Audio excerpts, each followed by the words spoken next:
with something that you think should be different, then you can come straight to me and talk to me, but you've got to go to them first and look at it first there. What else am I going to tell you about that? Okay, so today we already did. We started in a new material, but we did it a little bit differently, and part of the reason for that, they're always pulling things ahead, and part of the reason for that is because of our schedule next week. So here's what's going to happen next week. We are not going to meet class in the 10, 11:30, and 1 o'clock classes next Tuesday. Okay, so we'll have off next Tuesday, October 2nd, in the 10, the 11:30, and the 1 o'clock classes. The 2:30 class is going, and I'm only telling you this because if you ever end up going to different classes or you come to 2 classes or whatever, I'm going to put this out on Blackboard, but the 2:30 class is not going to have class on October 4th. Okay, so every class is missing one day. Everybody's getting the material all squeezed in where they need to. So basically, we're doing the same things last Thursday, today, this Thursday coming up, and then next week, the first 3 classes do the material on Thursday that the other class will be doing on Tuesday. I mean, we're just, everybody's going to get everything that they need. Part of the reason for that is the football game that they're trying to, have you not be on campus after 3 o'clock on October 4th. So that's why that class is taking off the October 4th. But anyway, so that's how we're working that out. There'll still be IAs around during their hours, their normal hours. But I do have to say that for tomorrow, NKID has to be away from campus, and so I'm going to put this on Blackboard too, but NKID won't be having his hours tomorrow to go over the quiz. So there'll be somebody today, there's somebody Thursday, there's people all next week, all the normal things that he just can't be on campus tomorrow, so there won't be anybody tomorrow to go over it. I think that's all the weird little announcements. And what we did last time was we went through the data cleanup stuff that would allow us to get data into a shape that would allow us to do things like filtering and pivot tables and all those things. Then we looked at an overview of business analytics to see where all these things that we're doing in this class fit into that larger framework. And we would have stopped there except for this missing one class next week. So we went ahead and we started working on this. Okay, we started working on, this comes from chapter 2 of the textbook, we started working on the idea of mathematical models. We haven't done any kind of, prescriptive trying to figure out what's best yet. We're working right now with just a model that was already built, and in that model, we had these machines that we could choose between purchasing one machine or the other, and regardless of which one that we did, we were going to have 10,000 units per year in demand, and we were making that assumption that we will make in a lot of our models, that demand is equal to, whatever demand we predict is, that's what we'll produce, that's what we'll sell. That's a simplifying assumption in some of our models. You'll see when it's not in others. Okay, and then 40 cents per unit margin on that. What varied were these things. Those were all on the worksheet. And what we did last time was, in this class, we got a little bit further. We did all the little upfront stuff that we had to do, and then we described the annual cash flows, and we stopped there. And now we're going to move into the calculating the different financial measures, which allow us to compare, apples to apples as far as which one of these things we think is better. Now, different measures might tell us different things, but we're going to do the net present value, internal rate of return, payback, and then we're going to look at that, but then we're also going to do just a little bit of sensitivity analysis on this to say, what if something was different? What if demand was different? Would we have still chosen the same machine? Okay, so we're going to look at a little of that stuff. All right, so the file that we were working on and where we left it was right here, okay? This is what we did last time. We did not have filled in at the time, we did not have filled in what the price was that we were going to pay for the machines, but that's because before we could do that, we had to know how many machines that we needed. So we did fill in the formula right here on how many machines do we need. We filled in that formula that you can see here, where we took the demand divided by the how many machines per year that type of machine could make, and then rounded that up because it was a fractional value and we couldn't have that. And we used that in a VLOOKUP that told us the price per machine, because we have these quantity price break, structure to these machines. From that, after we did that, I'm going to have to make something a little bit smaller so you can see some things. We did describe our annual cash flows. That's the first item on the next PowerPoint slide. First, we just figured out what would happen in year 0. What happens in year 0 before we ever start producing, drawing any income or anything like that, we actually have our initial investment. That's when we purchase the machines. And so what you see here is that we have B4 times B15. Obviously, that's just $6,300. We stuck a little negative sign in there so that in this cash flow, it's obvious, and we want it to appear as an outflow, because that's when we spend that money, okay? So that's what we do in time 0 on both of these. Okay? When we were in class last time, we took a good bit of time to step our way through this. This cell, if set up completely right from the beginning, allows us to copy down and over and fill everything in as it should be. But real quick, and I'm going to have to make this bigger to be able to just temporarily bring this back up for us. All right, so here's what we had. What was our net cash flow? Well, our net cash flow is right there. The inflow minus the outflow. Okay, the inflow being you're not going to be able to see it if I don't move down just a little bit. Go down so we can see everything. Okay. The inflow being that 40 cent per unit margin times the demand, which is what we produce and sell. Okay. So that's our inflow. Minus our outflow, which was B5.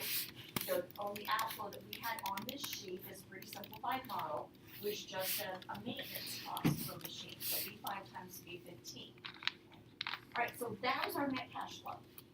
We knew we were going to need to copy it, so we made sure that we put dollar signs in front of the rows, not in front of the columns, because we want to copy it over here. But the rows, when we copied it down, all those things didn't move. So there we were. We had that. But what we wanted to make sure that we did was only put this net cash flow into these cells when we were still within the useful life of the machine. And that's where you get this if statement that's around it. This if statement that's asking, is the year, 19, is the year that we're in less than or equal to the expected life of this machine? And if it is, then we put the net cash flow in there. If not, then the net cash flow would be 0. And appropriately got the dollar signs where they needed to be in that. So that's where we left that this time. This file, I know wasn't, the finished file wasn't out there last Thursday because we moved everything up a little bit and the classes are doing things at a little bit different times, so there might be just a little bit of lag in these finished files, but it will be out there today, okay, the end of today. So we took and copied that the rest of the way down and over, and it appropriately filled in our cash flow. And actually, including times 0, all of our cash flow is there. Okay, now to today. Well, the reason that we do a cash flow is because we want to do things like, net present value. Okay, we want to look at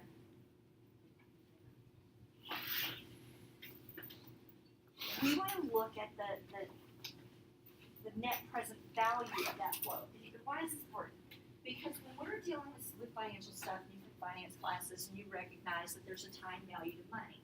That if I give you $1,000 today, it's worth more to you than if I waited, a couple of years and gave you $1,000. Why? Because you could be doing something with it right now. You could be investing it. You could be, so there's this time value of money. So what happens in the cash flow is that we have to recognize that these cash flows are occurring at different intervals of time further and further back. And so what happens with NPV when you've got this revenue that's coming in year 1, year 2, year 3, year 4, is that, remember, there's this time value of it. So the value of that $1,030 in year 1 is far greater than the value of that $1,030 in year 10, right? Because you have to discount back. You have to discount back to today's dollars, to present dollars. Well, you're discounting back to the 10-year one way more than you're discounting back the one that's just 1 year out. Okay? And so that's what the NPV formula does for you. if you had a couple of projects, okay, project B, and in year 1, 2, 3, 4, 5, but anyway, they produce for you $100, $200.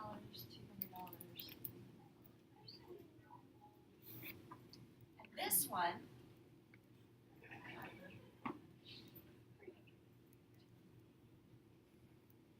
if you just added this up without taking into account the time value of money, it would appear that the return on both of these is the same, okay?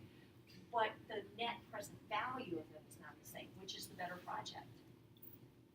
Project B. Project B. Project B, because you're getting more of your money sooner.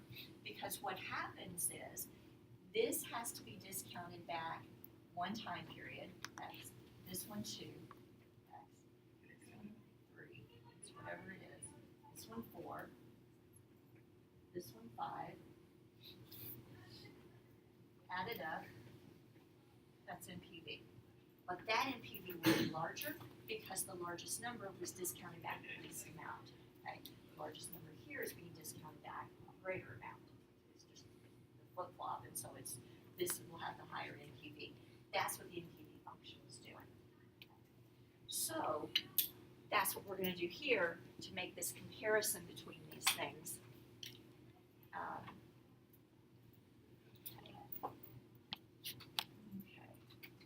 But let me show you how this works in Excel. So in Excel, the NPV function is NPV. You have to have a rate. Okay, this is not a regular interest rate kind of thing. You know, you're not sticking the money in the bank and you get 15%. That would be nice. Not happening, okay? This is what you refer to as a hurdle rate. This is a rate that in your industry, in your company, your expectation of what projects should return to you because of whatever it is you're doing, okay? And so you have this hurdle rate because you're trying to make sure you're meeting expectations and then, you know, hopefully exceeding expectations. And so so I don't want you to think that 15% is just a weird rate, but anyway, it's kind of given to you. It's kind of maybe standard, like I said, in your industry or whatever. So I take this discount rate, and then I have to put the range in, just like we were talking about here. You know, what's the range of numbers? Well, it's these 5 numbers.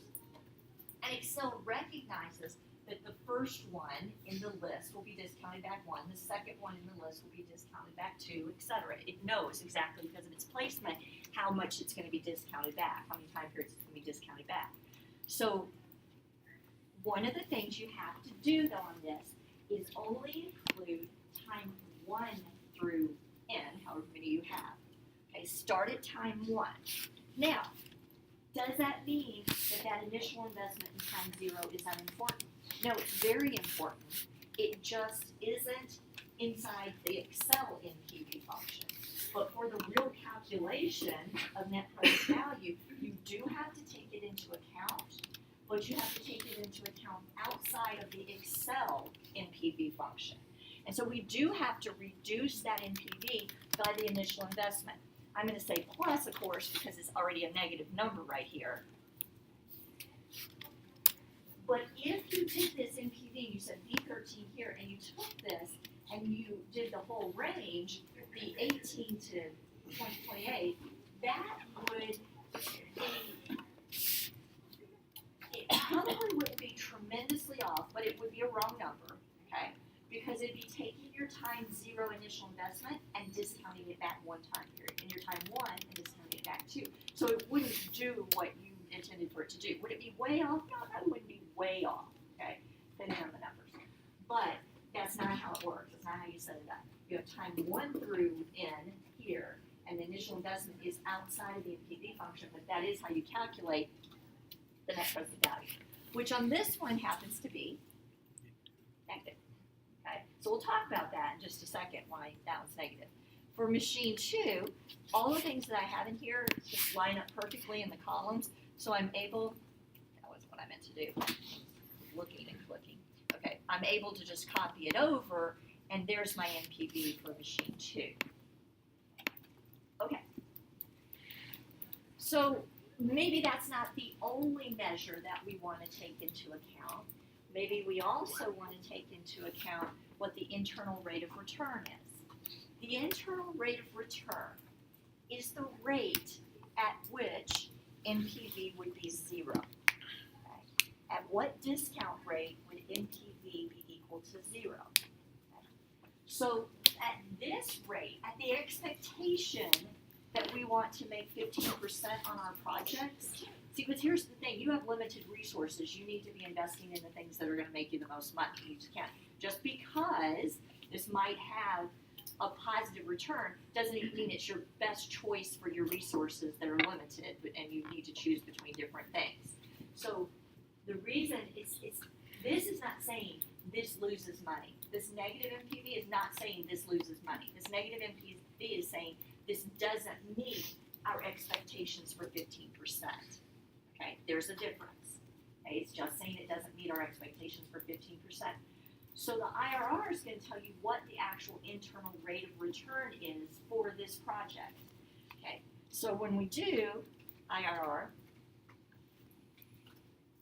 when you do the values in IRR, now this one is different than NPV. You actually do pick up, starting with time 0, the entire range. Okay, and you don't have to put a guess in. Our stuff is not so big that we have to put a seed value in to tell us where to start. Okay. But you do pick up the entire range. In fact, IRR doesn't work if you don't have both positive and negative values in your cash flow. Okay, so you actually, anyway, but it is, the way it does work is with the understanding that the first one in your range is times 0. Okay, so that's just the way that one works.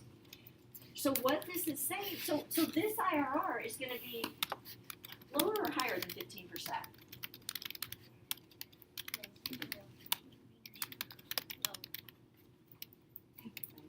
Yeah, I heard somebody say it. It's going to be lower. It's going to be lower. In other words, we didn't meet.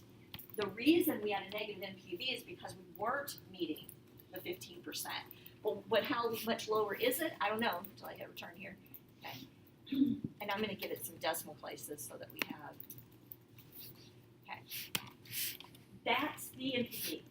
So again, there was nothing about a negative NPV that was telling you that this project didn't make money. What the negative NPV was telling you was that you weren't meeting your hurdle rate expectation, okay? So it's obviously a percent lower than 15%. That's the internal rate of return. Let's check this out just to see. If I go up here and put 10.267%, it probably has a lot more decimal places, but that's the rate at which NPV would be 0. That's what internal rate of return is, the rate at which NPV would be equal to 0. Okay, let's copy this over to, well, and then we can already guess at it. The internal rate of return for Project 2, Machine 2 is going to be higher or lower than 15%?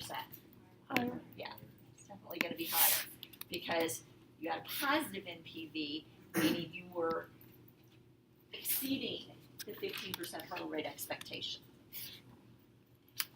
Okay, so far everything would indicate that we ought to be purchasing Machine 2 and not Machine 1. Okay, so far. There is one more measure that we're going to do, and this measure does not take into account the time value of money. It's not really about the time value of money, but it is kind of a reflection a little bit on how quickly, well, it's how quickly you get paid back. Okay, so it kind of has, sort of a, you don't need a financial calculator to do it by any means, but in a way, it's taking into account the fact that getting money sooner is better, but it isn't a measure that takes in, that does a time value kind of calculation. Okay, so here's what you do with payback. First of all, you say in time 0, where are we at the end of time 0? Well, where we are at the end of time 0 is right there. I'm going to reference B18. We're $6,300 in the hole. Okay, if we stopped there, we'd be $6,300 in the hole. Okay, that'd be it. We just, we do no more. But we, of course, put our machines into production and start selling things. And by the end of year 1, we have made back $1,030, right? So at the end of year one, where did we start? Negative 6,300 plus what did we make that year?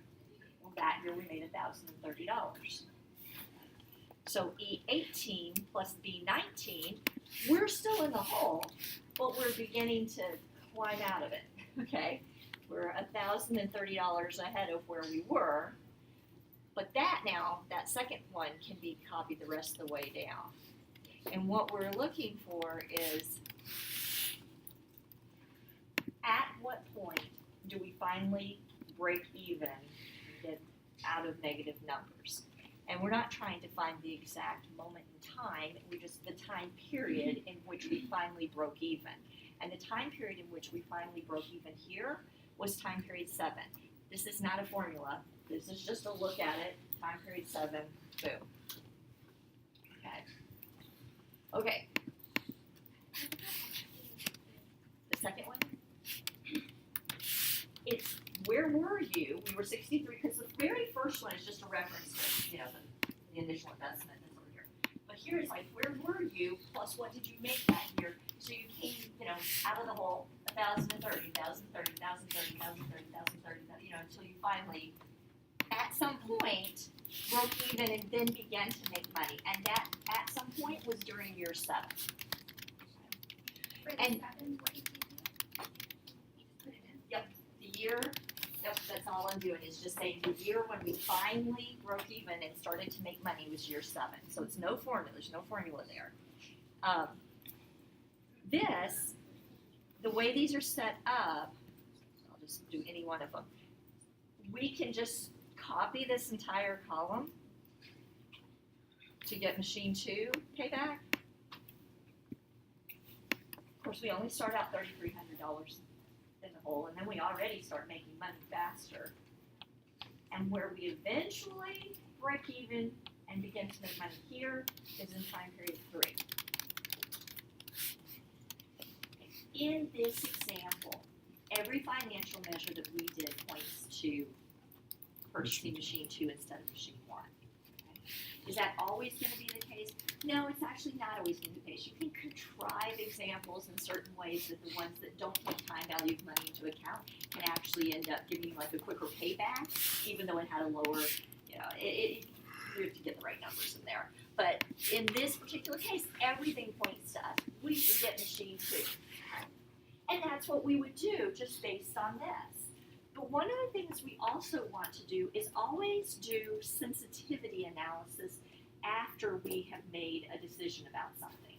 Okay, because we need to know how sensitive our choice is to changes of the input, some input, maybe several different inputs. Over time, we'll look at a lot of different things. And this particular one, a question we might have is, what if we were wrong about demand? Because remember, you really don't know what demand is going to be. I mean, that is a little bit uncertain there. So what if we were wrong?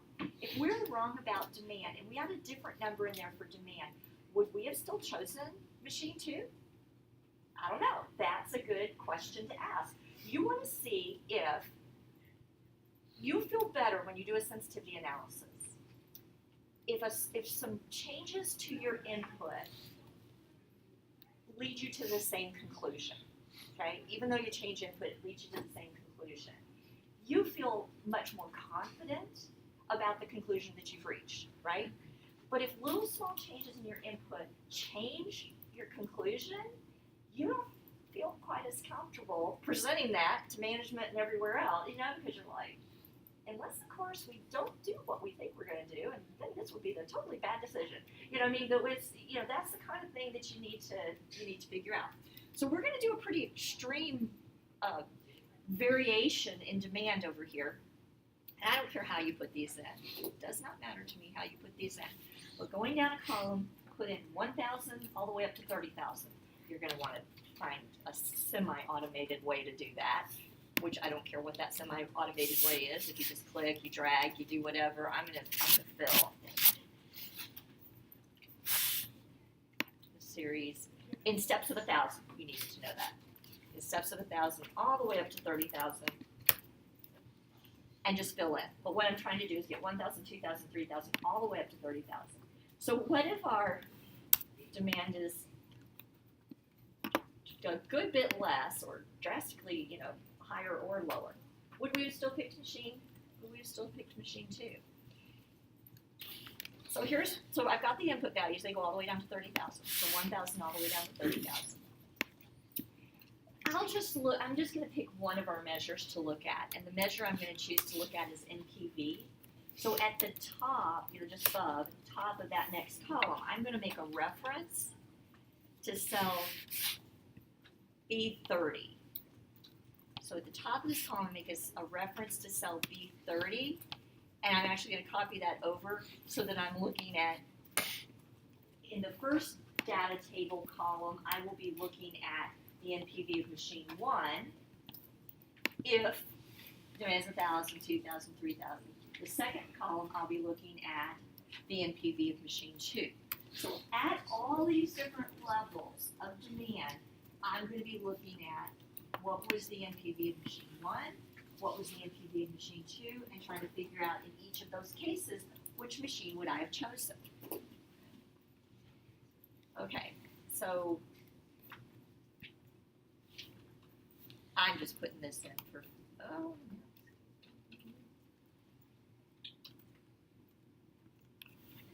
trying to get my color coding. Of course, you know that I like to actually hide those kinds of things at the top of data tables, but I'm not going to this time. We've done that enough times. We've done custom number formatting enough times. But just so you know, this would be machine 1, this would be machine 2. That's a reference to NPV. Okay? All right. Grabbing just this, not those labels that say machine 1, machine 2. Grabbing these 3 columns.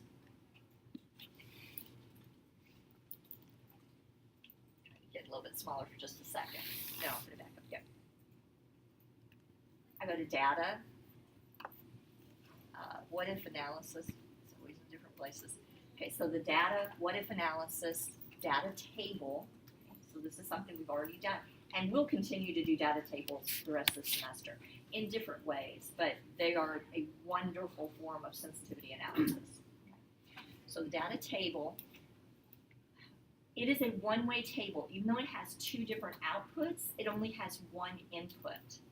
And that 1 input is in a column, not in a row, but in a column, which is pretty normal for one-way data tables, that the column is usually where you put the input.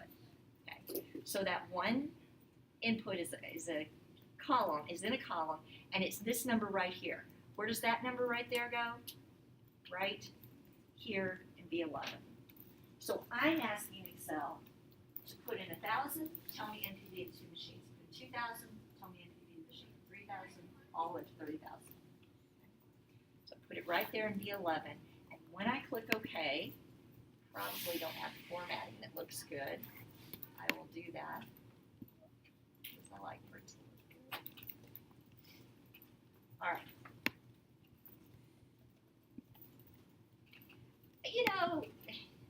Okay, I can look at it for a minute. You can look at yours. We would have chosen machine 1, machine 1, machine 2, machine 2, machine 2, machine 1. That's the hard way for me to do this. I need to make it a little clearer for myself, and so I'm just going to do a real quick if. They're never really going to be the same, so I'm not going to worry about this too much, but if machine 1 is greater than machine 2, the NPVs. So if machine 1 NPV is greater than machine 2 NPV, then I'm going to put in a little text string that says machine 1. Otherwise, of course, it would mean machine 2. I'm just doing a little if statement. It's just going to help me because I don't want to sit there and try to scroll through it and go, well, then I would use machine 1, then I would use machine 2. I'm going to do something that's real quick going to give me that information, and I'll copy it the rest of the way down. Okay. All right, it's still, you can see it bounces around a lot, and I'm going to make this very small because it's not about the numbers that are actually in there right now, but I'm going to take that whole column and I'm going to conditionally format it so that if it's equal to machine one, I'll just use these coloring scheme that I've been doing on the labeling. I'll make it yellow. Okay, so all these were this in machine 1, I want it to be yellow. I do a second conditional format on those same cells so that if it was equal to machine 2, I want it to have that turquoisey blue thing going on. So,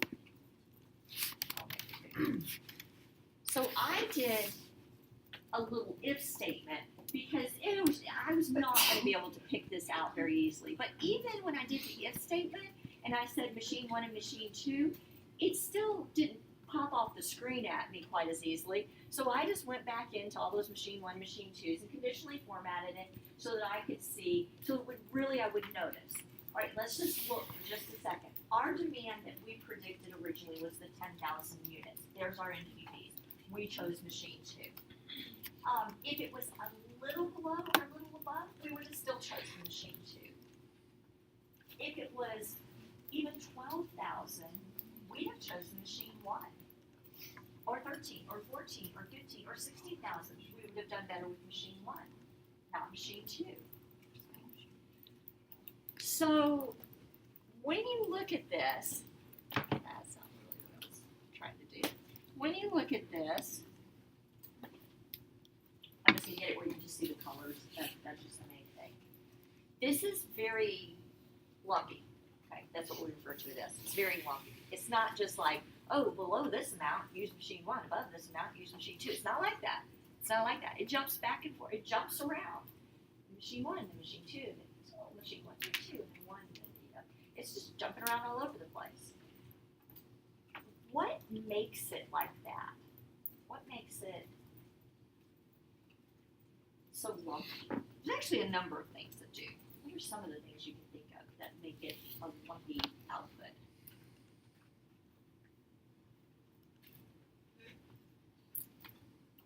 The initial investment. If there's a drastic difference between the initial investment on machine 1 and machine 2, so you need a certain amount of demand in order to make that up. Okay. Actually, the second part you said gets a little bit more at this because the initial investment is based on what? The demand. And it tells you, well, no, yes, going further back, it's based on demand, but the demand tells you what? When we, How much to predict? well, yeah, but that's because we're just making that assumption. I'm trying to make you, demand tells us how many machines we need. Right. Okay. Think about that. Think about when we put that in there for the number of machines that we needed. You remember when we did it initially on this one, it told us we needed 8.333 machines, but we had to purchase 9. We had a lot of unused capacity there. What if it had told us we needed 8.888? Well, we'd have had a whole lot less unused capacity. Well, at each of these demand levels, you divide it by 1,200 because there's not a nice, neat number that's always going to be, you divide it by 1,200. I'm just doing machine 1 off the top here for a minute. Or you divide it by the 925. It doesn't matter. Sometimes you almost fully utilize the machines you have to buy. Sometimes you just barely needed an extra machine and you had to buy it, so initial investment, and then you also have to maintain it and everything else. And so this unused capacity varies given the amount of demand there is. Okay, so that's one thing that's making this get kind of lumpy in the way that it is. Another thing that's making it kind of lumpy has to do with the price breaks on additional machines. Okay, because what happens is, we see the VLOOKUP table here. Here you just had to buy a second machine and you got a lower price. But then the next break was at 5 machines. Well, this one you got a lower price at 3, and then the next break was at 7 machines. And they would just kind of, if you look at it, depending on demand, which was what we were changing in that table was demand. Okay, depending on what demand is here, that changes how many machines you need, which we just recognize that sometimes will mean there's a lot of unused capacity and sometimes there won't be so much unused capacity. But the other thing that it changes is the number of machines changes the price. And then all of a sudden, boom, this machine just got bumped down to a lower price, but this machine is still at a higher price. Oh, now if you more, this one gets bumped down to a lower price. And it just, there's a bunch of things in that in the way that the problem is set up, the way that it works, that it makes it what you would consider kind of lumpy there. And so for us to look at this, it really depends on how accurate we feel, or how confident we feel in the accuracy of our demand estimations on which machine we're going to get. If you think about it, because if we were going on the, anyway, that's always going to be an issue. Okay? We don't know what it's going to be, but it does impact. Now go back over here. It does impact. Just some variation here does impact which machine that we would get, and so just something to think about. Okay, but sensitivity analysis after the fact is a great way to learn more about the decision that you made and when you might change that decision. If we really did something and our marketing people come back and say, oh no, we're probably gonna have more than 10,000, it might have ended up that we would have chosen machine 1. But this is a mathematical model. The shell was already here. We didn't use solver or anything yet. I don't even think today we're going to end up using solver. The point of the time value problems will always be to create cash flows so that when you have cash flows, you're able to do NPVs, IRRs, and payback, and be able to make decisions based on those performance measures. Okay, and so that will be, as far as it's going to be a lot of different kind of mathematical models, but the time value mathematical models, the idea will be to lay out cash flows so that you can then calculate those other things. Okay, so that's the end of the time value stuff. Then we need to move into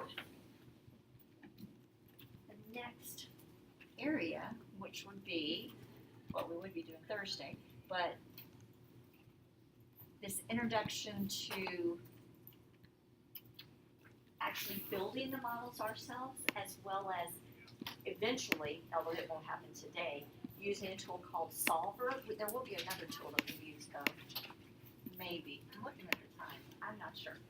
Okay. So what we're going to be doing here is sometimes, a couple of times here, actually building a few really small, simple models from scratch, and then putting our color coding in there. I told you about the color coding last time, right? The blue, the light red, the gray. Okay, putting some of that in there, using 3 data tables, and eventually work our way into Solver, which won't happen today. So we're going to start first by building a model that's the same model that I think they used, example 2.1 in the textbook. These are some known things about selling some NCAA t-shirts. We know the things that are, well, we mostly know the things that are listed here. Fixed costs for sure, variable costs, that's what the selling price will be. And if we don't sell all of them before the event at the full price, then after the event we'll sell them at a discounted price. Okay? So that's how that'll work. We have an estimate of demand and we have a plan for how many we want to order. We're going to look at what the expected profit is using these particular values, and then we're going to think about how things might be different if different combinations of if demand ends up being this and we order this many, and if we're going to do different combinations of that. Okay, so I got to remember this so I set it up the right way. Got it. Okay, why don't we stop looking at the PowerPoint here, because I'm really not sure that we're even going to get to the next example after this one. And so let's just go ahead and do this one. If we have time, come back. But the other classes didn't get quite as far as you guys did anyway last time. So this will probably be the only one that we do. So we have a little shell kind of ready to go here. And then we're going to talk through in this really tiny problem how we could, what's our first approach? What do we do first when we're looking at this? Well, one of the things we do first is we look at those inputs, and we typically, and I gotta keep, because I'm not gonna remember the exact numbers, we look at these inputs and we say, list them out, okay? We would put them in. And so if you look and you say, what do we know? What have we been given here? What do we know? Well, we know the fixed cost to order. We know what the variable cost is, cost per shirt. Column a little bit bigger. We know what the full price selling price is. We were given that information, and we were also told how much we would be then selling them for at a discount price if they all don't get sold. Okay, so we'll start with those four. Those are known values. These are values, cells. Let's see how dark it looks up there. These are cells that we would make some sort of light blue kind of color because they're the known input values. I don't know, maybe that's too dark and it'll be harder to see numbers. We'll go back a little bit. Okay. Filling those in, the fixed order cost, this is where I have to look at it, is, in other words, just to place an order, we're going to have to pay $750. Regardless of how many we order, that's what we have to pay just to do the order. Okay, the variable cost per shirt that we choose to get will be $8. Okay. We're told that our little booth, we sell these up to the event date at $18. But if we have any left afterwards, we sell them at a discount price of $6. Okay, so those are pretty given. Now, there are, if you're looking at this, some other things that are kind of given. We have at least what we say here is an estimate of demand, but it is a little bit uncertain, this estimate of demand. But, so I'm putting it under an uncertain variable. I'm not going to shade it exactly because it might be one that, will change around a little bit because it's just not known for sure. And our estimate right now is that we'll have 1,500 in demand. What we get to choose based on that information is what we want the order quantity to be. And this is going to be, in some sense, kind of like a changing cell. It's a little bit different than when we get into the full-blown modeling and we're using solver and all of that. But in a sense, it's kind of like what we think of as a changing cell. So I'm going to put that as a shaded light red. Okay. Now, so I started the model. I looked at the PowerPoint or your problem or whatever is in front of you. And there's just a certain amount of information that you have. And this was my certain amount of information that I had right there. Okay. But I know that what I'm trying to come up with is what's the profit on this.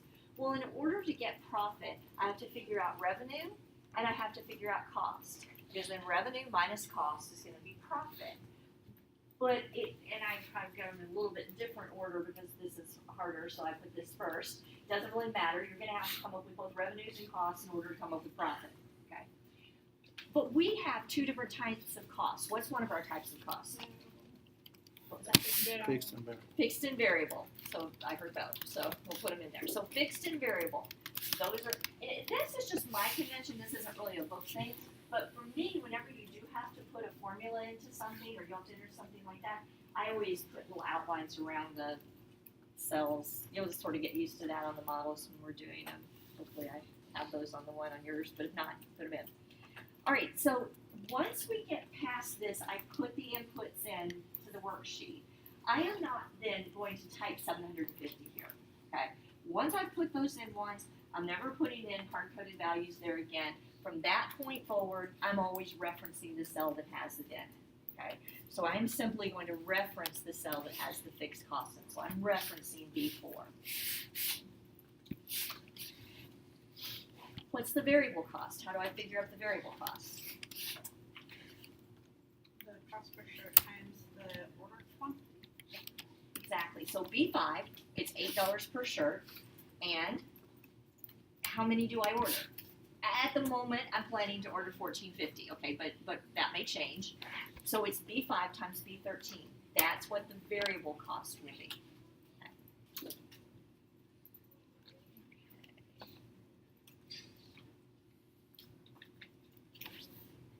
Okay, my revenue comes from the sale of shirts, but depending, okay, I may end up selling them one way or another. What are sort of the two revenue shirt sales that I could end up having? Retail and discount. Right, the ones I sell at that full retail price and the ones that I end up having to sell at a discount price. So there's the full price shirt revenue, and then there's going to be the discount. Okay.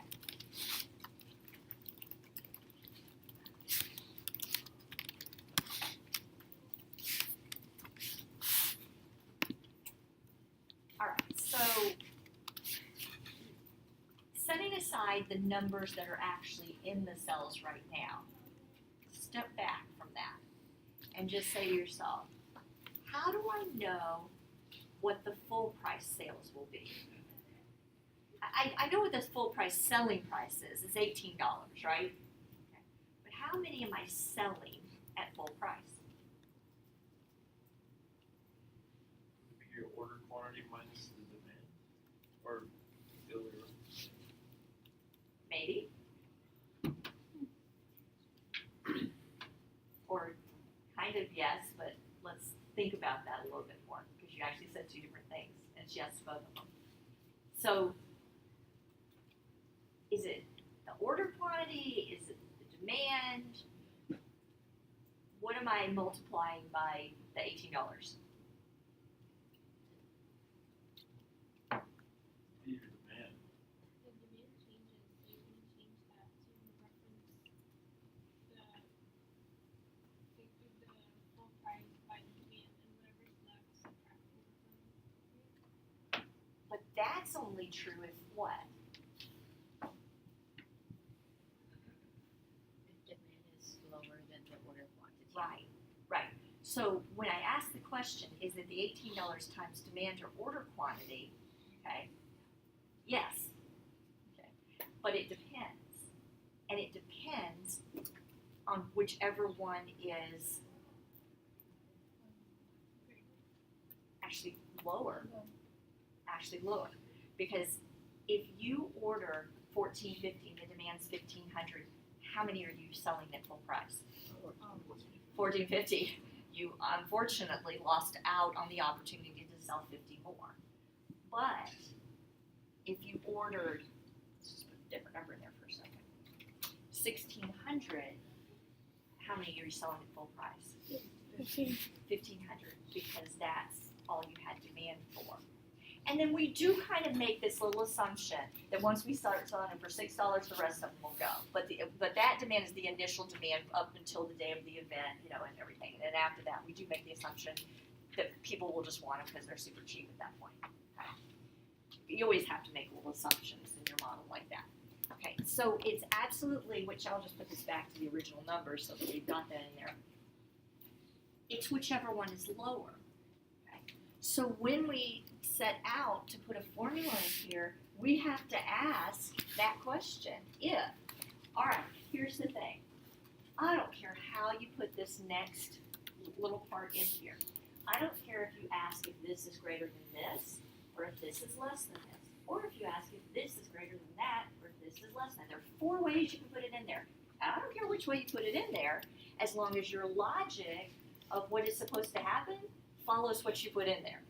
Okay? You can ask that. There are 4 different ways, and I don't care which way it is. But the logic of what's supposed to happen next has to follow the question that you ask.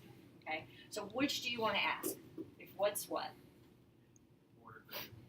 Is order greater than demand? Is your order quantity greater than your demand? Because if your order quantity is greater than demand, then what's your revenue from full price shirts going to be? Just your order quantity times selling price for a full shirt. No, Demand it's not. times the Demand times selling price. Because you ordered more than there was demand for. So it's demand times the selling price. It is always the number that's smaller. okay? Whichever way you put them in there, it's always the one that's the smaller number. So it's demand times the selling price. Okay. Otherwise, if that's not true, if it's not true that order quantity is greater than demand, then your rev full price shirts are what? I think I heard somebody say it. Then order quantity times $18. So we understand that it is either demand times the selling price or order quantity times selling price. Which one comes first? Whichever one's you're asking if it's smaller and it says that it's true that it is smaller. Okay, does that make sense? Because it's the smaller number that is going to come here because you're asking is, in this case, is your order quantity greater than your demand? Well, then all you can sell at full price is the smaller number, the demand. That's true. Okay. Like I said, there's 4 different ways I can put this in here. And they would all be correct if I followed the right logic from it. What about discount shirts? What about discount shirts? How do I know the revenue stream that comes from discount shirts? Well, I know it's going to be $6 for every discount shirt. But what? When am I even going to sell discount shirts? When your quantity is bigger than your demand. Yeah, when you ordered more than you had demand for, it's the only time you're even going to be selling discount shirts. So that might be a good way to ask this one, although, to be honest with you, this could be set up 4 different ways too. I mean, you can ask it whichever way you want. But it might make some sense to say if, because this is going to be the time that you would have them, is your order quantity greater than your demand? Because that's the only way you even sell discount shirts, is if you ordered more than you had demand for. In which case now, it's what? And you kind of said this right at the beginning. Right, it would be the order quantity. I mean, What you said right at the beginning, very beginning. demand minus supply quantity. The demand minus the order quantity, yeah. Okay, so, I'm sorry, the other way, I just said it wrong. The order quantity minus the demand. Order quantity minus demand. That's the only way you even have excess to be selling at $6 a shirt, is if that's greater. If that's greater, then you have more of them than you had demand for at the time of the event. So that excess hits this time 6. Otherwise, what's your sales from discount shirts? 0. 0, because you sold them all at full price.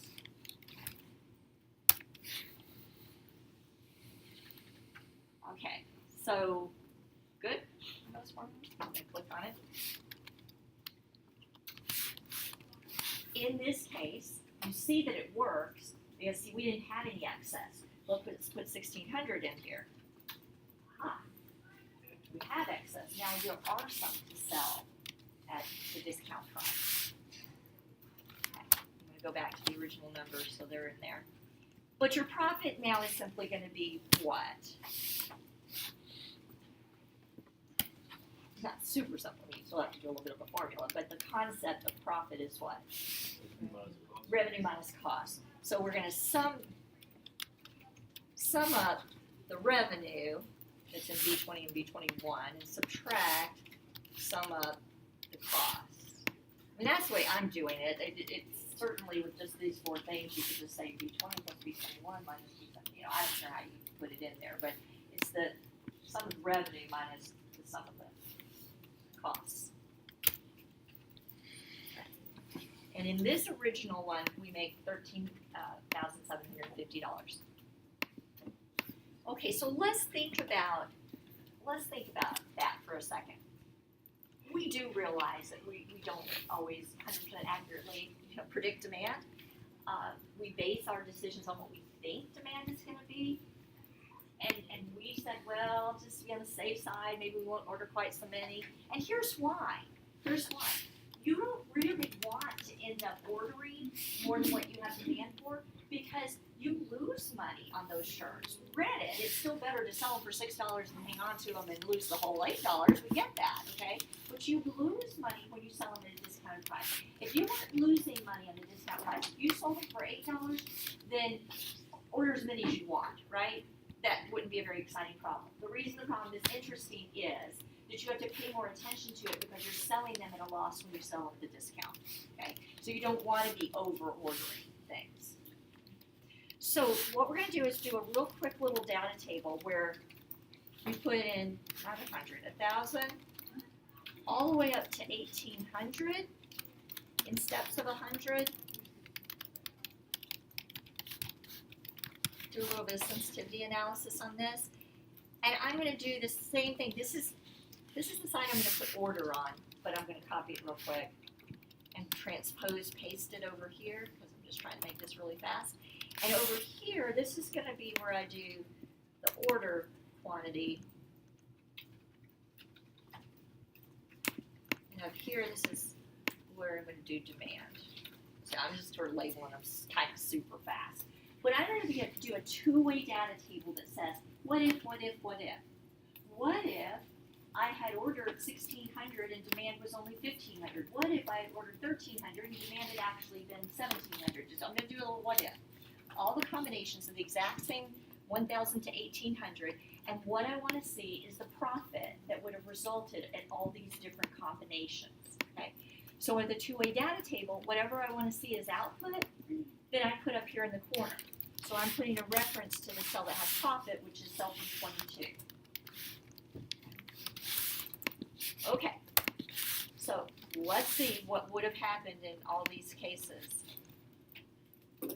I put up in that corner a reference to B22, my order quantity going this way, my demand going this way, the exact same values from 1,000 to 1,800. Under data what if analysis, where I find my data tables, I'm going to do a data table, but this time it is a two-way table, and that's why I went ahead and labeled it so we'd all remember what it was. But up here in the row, we have demand, that goes right there in B10,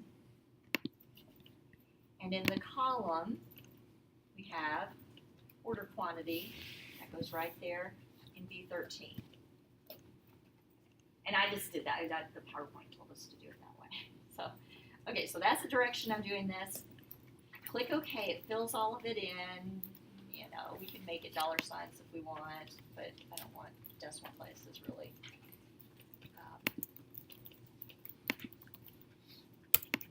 Okay.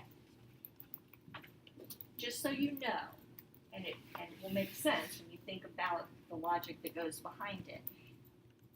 If the demand ends up being 1,000, the best we could have possibly done would have been to order 1,000. Okay, and if the demand ends up being 1,100, then the best we could have possibly done, look down the list, is to have ordered 1,100. And that is true, and I'm just clicking on these individually with the control key. That is true all the way across the board. What's the absolute best thing in this little scenario is if with perfect knowledge we knew exactly what demand was going to be, we would order exactly that. We would be making the most possible money that we could under this. That's just the best we could possibly do. And it makes sense. Here's the reason why. You didn't lose the opportunity. You didn't order less and lose the opportunity to have made a little bit more money, but you didn't order too much and have to sell some of them at a loss. So that's why that's the best. You know, what's the worst thing? Is if we order a ton and demand's really low, or if we had a super high demand but we didn't order enough and so we just don't get to sell very many and so we just can sell what we have. You know, obviously those worse. But in any case, in this particular setup, if these were our numbers and this was our problem, and we really didn't believe there was any way demand was going to be outside of the 1,000 to 1,800, then we're safe. We never lose money. In this case, we never lose money in this whole entire table, so that's kind of nice. We don't always make as much as we could have. Okay, because we either order just way too much or way too few. But most of the time we're okay. But you can see on here, you know, if I chose to order just 1,300 and demand ended up being 1,400, well, I made 12,250.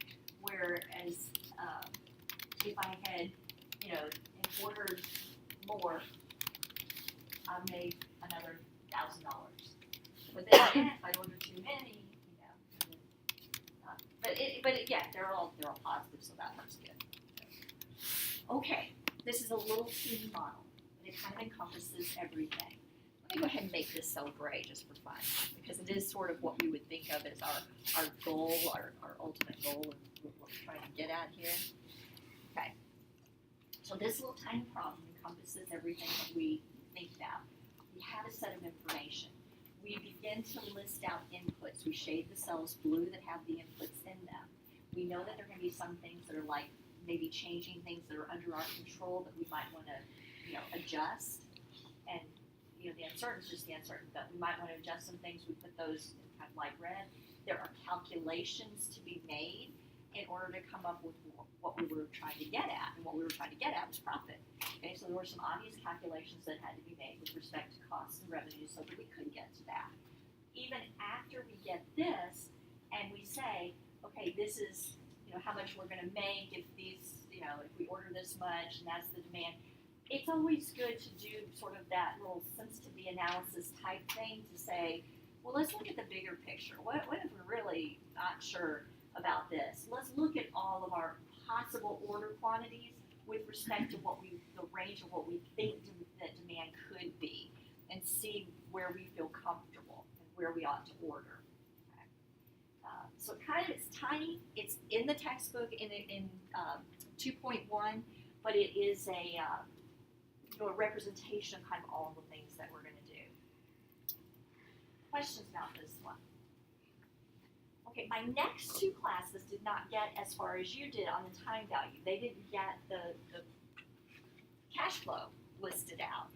And even if we started a new problem, we wouldn't be able to, there's not a problem we would be able to finish at this point. So we're going to stop here so that when my other classes stop here, it'll be, exactly the right timing for the class. So we're going to go ahead and stop a few minutes early because we got a little bit further.